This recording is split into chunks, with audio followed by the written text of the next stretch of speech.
안녕하세요.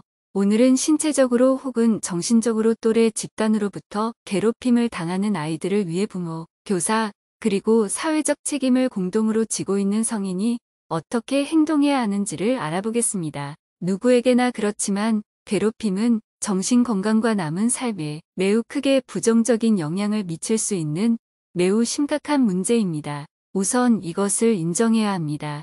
나의 자녀가 저지르는 사소해 보이는 폭력이 사실 매우 큰 정신적 혹은 육체적 폭력으로 이어질 수 있다는 것을 인정하고 논의를 시작해야 한다는 말입니다. 정신지체 또는 지적장애가 있는 아동 혹은 신체적인 장애를 가진 아동이 어려운 사회적 상황을 헤쳐나갈 수 있도록 도와주는 것이 사실 건강한 사회를 구성하는 성인의 도덕적 의무입니다. 우선 집단 괴롭힘을 당하는 아동을 돕기 위해 교사나 부모 그리고 우리 모두가 할 수 있는 몇 가지 방법을 나누어 봅니다.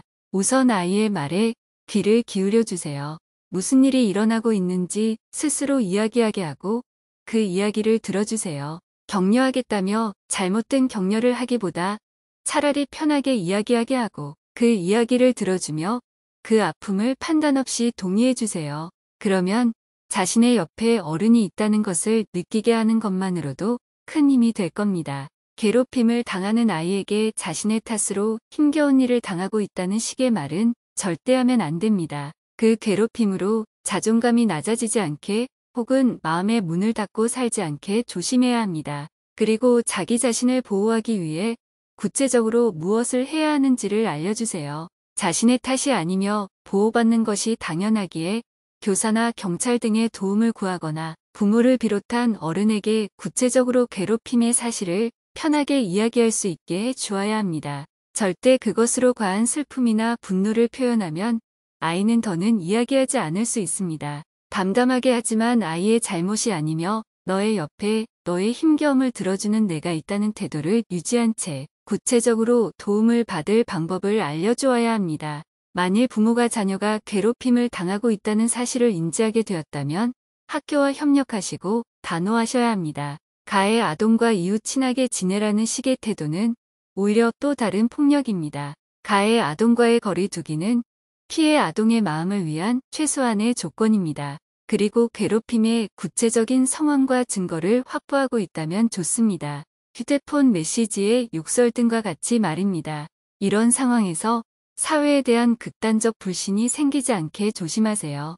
역시 사회의 긍정적 상호작용 속에서 자신이 보호받고 있다는 것을 느끼게 해주세요. 그리고 이후 치유의 시간, 주변 어른과 교사, 그리고 부모가 꾸준히 함께하고 있다는 것을 느끼게 해주세요. 이로 인해 사회에 대한 거부감을 가지거나 사회에 대한 두려움을 가지지 않게 노력해 주셔야 합니다. 상담 이후 정신과의 치료도 생각해 보셔야 합니다.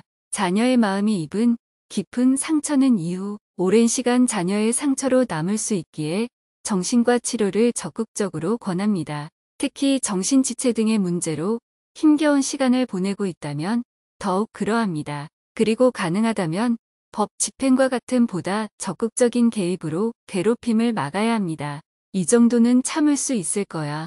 혹은 그냥 무시하라는 등의 태도는 피해 아동에게 모든 것을 스스로 해결하라는 가혹한 태도입니다. 참지 않고 적극적으로 표현하고 이에 관해 적극적인 해결책을 마련해야 합니다. 그리고 무엇보다 자기 자신의 자녀가 가해자가 되었을 때 자녀에게 자신이 얼마나 나쁜 짓을 했는지 분명하고 단호하게 부모가 사실을 알려주어야 합니다. 가해자의 편에서 자신의 아이를 지지하고 피해 아동의 탓으로 몰고 간다면 그 부모 역시 결국은 폭력의 가담자가 된 것입니다.